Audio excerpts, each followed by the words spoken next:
예레미야 16장. 여호와의 말씀이 내게 임해 말씀하셨다. 내가 이곳에서는 아내를 얻거나 아들들이나 딸들을 낳지 마라. 이곳에서 낳은 아들들과 딸들과 그들을 낳은 어머니들과 이 땅에서 그들을 낳은 아버지들에 대해서 여호와께서 이렇게 말씀하셨다. 그들은 치명적인 질병으로 죽을 것이다. 아무도 그들을 위해 통곡하지도 않고 그들을 묻어주지도 않을 것이며 그들은 다만 땅 위의 쓰레기 같을 것이다. 그들이 칼과 기근으로 멸망하게 될 것이고 그들의 시체는 공중의 새들과 땅의 짐승들의 먹이가 될 것이다. 여호와께서 이렇게 말씀하셨다. 초상집에 들어가지 마라. 통곡하기 위해 가거나 그들을 위해 슬퍼하지 마라. 이는 내가 이 백성에게서 내 평안과 내 인애와 내 긍휼히 여김을 거두어드렸기 때문이다. 여호와의 말이다. 큰 사람이나 작은 사람이나 모두 이 땅에서 죽을 것이다. 아무도 그들을 묻어주지 않을 것이고 그들을 위해 통곡하거나 그들을 위해 자기 몸을 베거나 머리를 밀지도 않을 것이다. 또 죽은 사람들을 위해 통곡하는 사람을 위로하려고 빵을 떼어줄 사람이 없을 것이다. 아무도 그의 아버지나 어머니를 위해 그들을 위로하려고 마실 것을 주지 않을 것이다. 또 잔치집에 들어가 사람들과 함께 앉아 먹고 마시지 마라. 이스라엘의 하나님 만군의 여호와가 이렇게 말한다. 보아라, 내가 내 눈앞에 그리고 내가 살아있는 날 동안 이곳에서 기뻐하는 소리, 즐거워하는 소리, 신랑의 소리, 신부의 소리가 그칠 것이다. 내가 이 모든 것을 이 백성에게 말했을 때 그들이 내게 말할 것이다. 왜 여호와께서 우리에게 이 모든 큰 재앙을 선포하십니까? 우리가 무슨 잘못을 했습니까? 우리가 우리 하나님 여호와께 무슨 죄를 지었습니까? 그러면 너는 그들에게 말하여라. 여호와의 말이다. 너희 조상들이 나를 버리고 다른 신들을 추종해 그들을 섬기고 그들에게 경배했다. 그들이 나를 버렸고 내 법을 지키지 않았다. 너희는 너희 조상들보다도 더 악하게 행동했다. 보라, 너희 각자가 자기 악한 마음의 완고함을 따르고 내게 순종하지 않았다. 그러므로 내가 이 땅에서 너희를 끌어내어 너희나 너희 조상들이 알지 못하던 땅으로 쫓아낼 것이다. 그리고 그곳에서 너희가 밤낮으로 다른 신들을 섬길 것이다. 이는 내가 너희에게 은혜를 베풀지 않을 것이기 때문이다. 여호와의 말이다.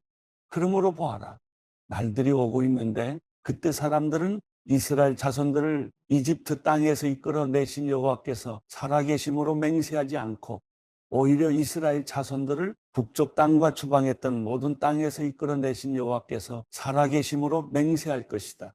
내가 그들을 그들의 조상들에게 준 그들의 땅으로 되돌아가게 할 것이다. 여호와의 말이다. 봐라, 내가 많은 어부들을 보낼 것이니 어부들이 그들을 낚을 것이다. 그 후에 내가 많은 사냥꾼들을 보낼 것이니 사냥꾼들이 모든 산과 모든 언덕 그리고 바위 틈에서 그들을 사냥할 것이다. 이는 내 눈이 그들의 모든 행동을 보고 있기 때문이다. 그들이 내게서 숨지 못하고 그들의 죄 또한 내 눈앞에서 숨기지 못한다. 내가 우선 그들의 부정과 그들의 죄를 2배로 갚을 것이다. 이는 그들이 내 땅을 그들의 가증스러운 우상들의 시체로 더럽혔고 그들의 혐오스러운 우상들로 내 유산을 가득 채웠기 때문이다. 여호와여, 내 힘이시며 내 요새이시며 환난 날에 내 피난처이시여 민족들이 땅끝에서 주께로 와서 말합니다. 우리 조상들이 거짓과 아무 유익도 주지 못하는 가치 없는 것을 상속했습니다. 사람이 스스로 신들을 만들 수 있습니까? 그런 것들은 신들이 아닙니다. 그러므로 보아라, 내가 그들로 하여금 알게 할 것이다. 이번에도 내가 그들에게 내 힘과 내 능력을 알게 할 것이다. 그러면 그들이 내 이름이 여호와라는 것을 알게 될 것이다.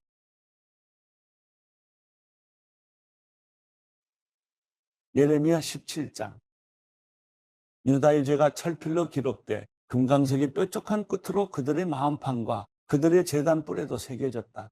그들의 자녀들이 그들의 제단들과 높은 언덕 위 푸른 나무들 곁에 서 있는 아세라를 기억한다.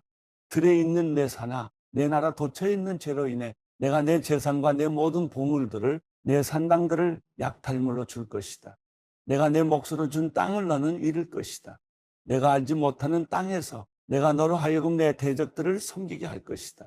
이는 내가 내 진노의 불을 붙여 그것이 영원히 탈 것이기 때문이다. 여호와께서 이렇게 말씀하셨다. 사람을 의지하고 육체를 그의 힘으로 삼는, 그래서 그 마음이 여호와를 떠나는 사람은 저주를 받는다. 그는 사막의 덤불과 같아서 좋은 일이 생겨도 보지 못하고 광야의 메마른 땅에서 아무도 살지 않는 소금 땅에서 살 것이다. 그러나 여호와를 의지하고 여호와를 신뢰하는 사람은 복을 받을 것이다. 그는 물가에 심어서 시냇가에 뿌리를 내린 나무 같을 것이다. 더위가 닥쳐와도 두려워하지 않으며 그 잎이 항상 푸르다. 가뭄의 해에도 걱정이 없으며 그치지 않고 열매를 맺는다. 마음은 모든 것보다 거짓되고 몹시 병들어 있다. 누가 그것을 이해할 수 있겠는가? 나 여호와는 마음을 살펴보며 생각을 시험해 각 사람을 그의 행동에 따라 그의 행위의 열매에 따라 보상한다. 부당한 수단으로 부를 얻는 사람은 자기가 낳지 않은 알을 품은 작옷에 같다. 그 인생의 반이 지나갈 때 부가 떠날 것이고 결국에 그는 어리석은 사람이 될 것이다. 태초부터 높은 곳에 자리한 영광스러운 보좌는 우리의 성소가 있는 곳입니다. 여호와여, 이스라엘의 소망이시여, 주를 버리는 사람들은 모두 수치를 당할 것입니다.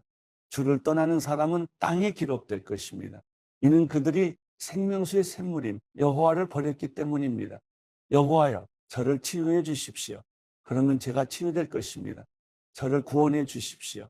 그러면 제가 구원받을 것입니다. 주께서는 제가 찬양하는 분이시기 때문입니다. 보십시오. 그들이 저에게 말합니다. 여호와의 말씀이 어디 있느냐? 지금 임하게 하라.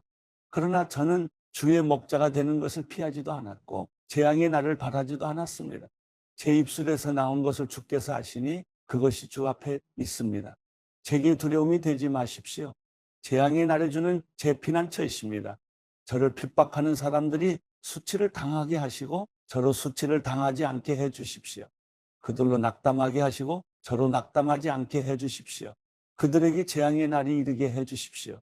두 배의 멸망으로 그들을 멸망시켜 주십시오. 여호와께서 내게 이렇게 말씀하셨다. 너는 가서 유다의 왕들이 드나드는 백성의 성문과 또 예루살렘의 모든 성문에 서라. 그리고 그들에게 말하여라. 이 문들로 들어가는 유다의 왕들과 온 유다와 모든 예루살렘에 사는 사람들아, 여호와의 말씀을 들으라. 여호와께서 이렇게 말씀하셨다. 너희는 스스로 조심해 안식일에 짐을 지거나 그것을 예루살렘 성문 안으로 가져오지 말라.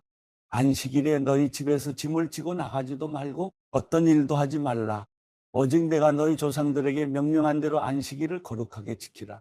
그러나 그들은 듣지도 않고 귀를 기울이지도 않았다. 오히려 그들은 목을 곧게 세워 들으려고 하지도 않고 훈계를 받으려고도 하지 않았다. 여호와의 말씀이다. 그러나 만약 너희가 주의 내 말을 듣고 안식일에 이 성읍의 성문들로 짐을 지고 들어오지 않으며 안식일을 거룩하게 지켜 그날에 아무 일도 하지 않으면 다윗의 보좌에 앉은 왕들이 관료들과 함께 이 성읍의 성문들을 통과해 들어올 것이다. 왕들과 그 관료들이 유다 사람들과 예루살렘에 사는 사람들과 함께 전차와 말을 타고 이 성읍의 성문들로 들어올 것이다. 그리고 이 성읍에 영원히 살 것이다. 유다 성읍들과 예루살렘 주변 지역에서 베냐민 땅에서 서부 저지대에서 산간지대에서 그리고 남쪽 지방에서 사람들이 번제물과 비생제물과 곡식제물과 유향과 감사제물을 여호와의 집으로 가져올 것이다. 그러나 안식일을 거룩하게 하라는 내 말에 너희가 순종하지 않고 안식일에 짐을 지고 예루살렘 성문으로 들어가면 내가 그 성문들에 불을 지를 것이다. 그 불이 예루살렘의 성체들을 삼킬 것이고 꺼지지 않을 것이다. 마가복음 14장. 6월절과 무교절이 되기 이틀 전이었습니다. 대제사장들과 율법학자들은 어떻게 예수를 체포해 죽일지 궁리하고 있었습니다. 그들은 백성들이 소동을 일으킬 수 있으니 명절에는 하지 말자라고 말했습니다. 예수께서 베다니 마을에 나병 환자 시몬이라는 사람의 집에서 식탁에 기대 먹고 계시는데 한 여인이 값비싼 순수한 나드 향유 같은 옥합 하나를 가져왔습니다. 그리고 그 여인은 옥합을 깨뜨려 향유를 예수의 머리에 부었습니다. 거기 있던 사람들이 화를 내며 서로 수군거렸습니다. 왜 향유를 저렇게 낭비하는가? 저것을 팔면 300데나리온은 좋게 될 텐데 그 돈을 가난한 사람들에게 주었으면 좋았을 것을. 그러면서 그들은 여인을 심하게 나무랐습니다. 예수께서 말씀하셨습니다. 가만두어라. 어찌 이 여인을 괴롭히느냐? 이 사람은 내게 좋은 일을 했다. 가난한 사람들이야 항상 너희 곁에 있으니 너희가 원하기만 하면 언제든지 도울 수 있지만 나는 너희 곁에 항상 있는 것이 아니다.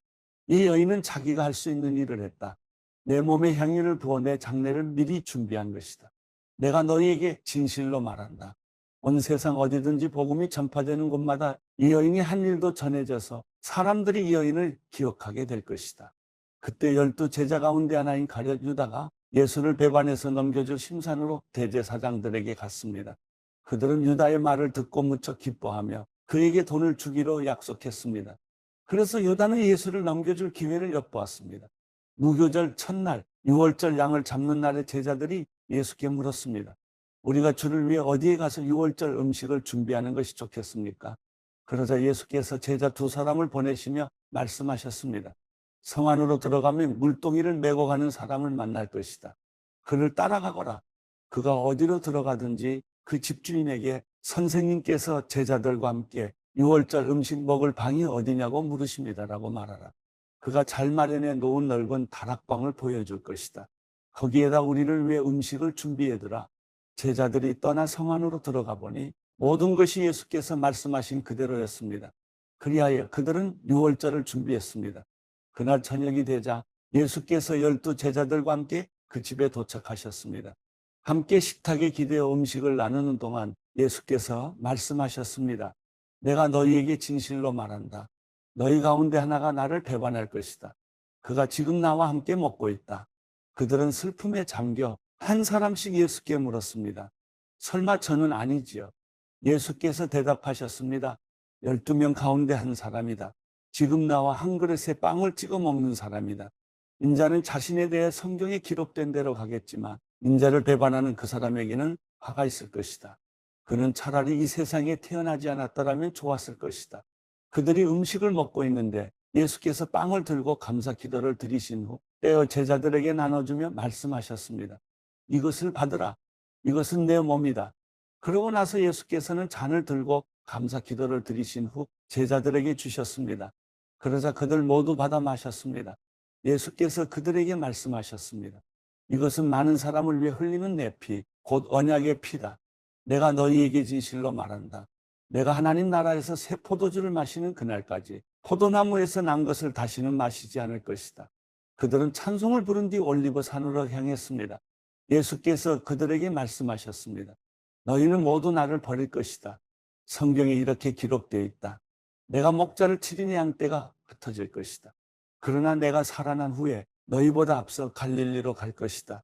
베드로가 장담하며 말했습니다. 모든 사람이 주를 저버린다 해도 저는 그렇게 하지 않을 것입니다. 예수께서 대답하셨습니다. 내가 내게 진실로 말한다. 오늘 밤 닭이 2번 울기 전에 내가 나를 모른다고 3번 부인할 것이다. 그러나 베드로는 힘주어 말했습니다. 주와 함께 죽을지언정 결코 주를 모른다고 하지 않을 것입니다. 다른 모든 제자들도 같은 말을 했습니다. 그들은 겟세마네라는 곳으로 갔습니다. 예수께서 제자들에게 내가 기도하는 동안 여기 앉아 있으라 하시고 베드로와 야고보와 요한만 따로 데리고 가셨습니다. 그리고 매우 근심에 잠겨 괴로워하셨습니다. 예수께서 그들에게 말씀하셨습니다. 내 마음이 너무 괴로워 죽을 지경이다. 너희는 여기 머물러 깨어 있으라. 예수께서는 조금 떨어진 곳으로 가셔서 땅에 엎드려 할 수만 있다면 그 순간이 그냥 지나가게 해주십사 기도하셨습니다. 예수께서 말씀하셨습니다. 아버지여, 아버지께는 모든 일이 가능하시니 이 잔을 내게서 거두어 주십시오. 그러나 내 뜻대로 하지 마시고 아버지의 뜻대로 하십시오. 그러고 나서 제자들에게 돌아와 보시니 그들은 자고 있었습니다. 예수께서 베드로에게 말씀하셨습니다. 시몬아, 자고 있느냐? 내가 1시간도 깨어있지 못하겠느냐? 시험에 들지 않도록 깨어서 기도하여라. 마음은 간절한데 육신이 약하구나. 예수께서는 다시 한번 가셔서 똑같은 말씀으로 기도하셨습니다. 그러고는 다시 오셔서 보시니 그들은 또 잠이 들어 있었습니다. 제자들이 너무 졸려 눈을 뜰 수 없었던 것입니다. 그들은 예수께 무슨 말을 해야 좋을지 몰랐습니다. 예수께서 3번째 그들에게 돌아오셔서 말씀하셨습니다. 아직도 졸며 쉬고 있느냐? 이제 됐다. 때가 왔구나. 보라, 인자가 배반당해 죄인들의 손에 넘겨지게 됐다. 일어나라. 가자. 저기 나를 배반할 자가 오고 있다. 예수께서 아직 말씀하고 계시는데 12 제자 가운데 하나인 유다가 나타났습니다. 그 곁에는 칼과 몽둥이로 무장한 사람들이 함께 있었습니다. 그들은 대제사장들과 율법학자들과 장로들이 보낸 사람들이었습니다. 예수를 넘겨주는 사람이 그들과 신호를 미리 정했습니다. 내가 입을 맞추는 사람이 바로 그 사람이니 그를 붙잡아 단단히 끌고 가시어 유다는 예수께 곧바로 다가가 선생님하고 입을 맞추었습니다. 그러자 사람들이 예수를 붙잡아 체포했습니다. 그때 옆에 서 있던 사람들 가운데 하나가 자기 칼을 빼더니 대제사장 하인의 귀를 쳐 잘라버렸습니다. 예수께서 말씀하셨습니다. 너희가 강도에게 하듯이 칼과 몽둥이를 들고 나를 잡으러 왔느냐?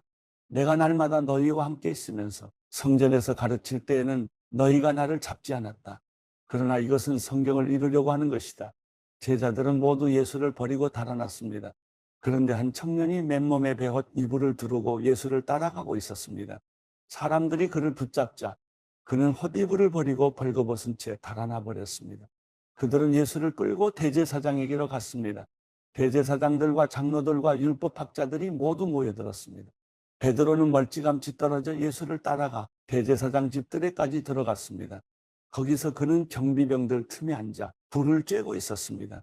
대제사장들과 온 공회가 예수를 죽이려고 증거를 찾았지만 아무런 증거도 나오지 않았습니다. 많은 사람들이 예수에 대해 거짓 증거를 댔지만 그들의 증언이 서로 맞지 않았습니다. 그러자 몇몇 사람들이 일어나 예수에 대해 이렇게 거짓으로 증언했습니다. 우리는 저 사람이 내가 손으로 지은 이 성전을 헐고 손으로 짓지 않은 다른 성전을 3일 만에 세우겠다고 하는 소리를 들었습니다. 그러나 이 사람들이 한 증언도 서로 맞지 않았습니다. 그러자 대제사장이 그들 앞에 서서 예수께 물었습니다. 아무 대답도 안 할 작정이냐? 이 사람들이 너에 대해 이렇게 불리한 진술을 하고 있지 않느냐? 예수께서는 묵묵히 아무런 대답도 하지 않으셨습니다. 대제사장이 다시 물었습니다. 내가 찬송받으실 하나님의 아들 그리스도냐? 예수께서 대답하셨습니다. 내가 바로 그다. 너희는 인자가 전능하신 분의 오른편에 앉아 있는 것과 하늘 구름을 타고 오는 것을 보게 될 것이다. 대제사장은 자기 옷을 찢으며 말했습니다. 더 이상 무슨 증인이 필요하겠소? 하나님을 모독하는 저 말을 여러분이 들었는데 어떻게 생각하시오? 그들은 모두 예수가 사형을 받아야 마땅하다고 정죄했습니다. 어떤 사람들은 예수께 침을 뱉었습니다. 또 예수의 얼굴을 가리고 주먹으로 때리며 말했습니다. 누가 때렸는지 예언자처럼 맞춰보아라. 경비병들도 예수를 끌고 가 마구 때렸습니다. 베드로가 집 안뜰 아래쪽에 있는데 대제사장의 하녀 하나가 다가왔습니다. 하녀는 불을 쬐고 있는 베드로를 보고 가까이서 자세히 살펴보더니 말했습니다. 당신도 나사렛 예수와 한패지요. 그러나 베드로는 부인했습니다. 내가 지금 무슨 말을 하는지 나는 알지도 못하고 깨닫지도 못하겠다. 그리고 베드로는 문 밖으로 나갔습니다. 그 하녀가 거기서 베드로를 보고 둘러서 있던 사람들에게 다시 말했습니다. 이 사람도 저들과 한패해요. 베드로는 다시 부인했습니다. 조금 있다가 옆에 서 있던 사람들이 베드로에게 말했습니다. 너도 분명 저들과 한패가 틀림없어. 갈릴리 사람이잖아. 그러나 베드로는 저주하고 맹세하며 말했습니다. 나는 당신들이 말하는 그 사람이 누군지 알지 못하고 바로 그때 달기 두 번째 울었습니다. 그러자 베드로는 달기 두 번 울기 전에 내가 나를 세 번 모른다고 할 것이다라고 하신 예수의 말씀이 생각나 엎드러져 울었습니다.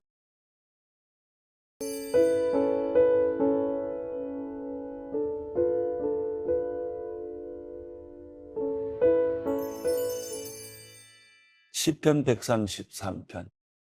형제가 함께 한 마음으로 사는 것이 얼마나 선하고 얼마나 보기 좋은가.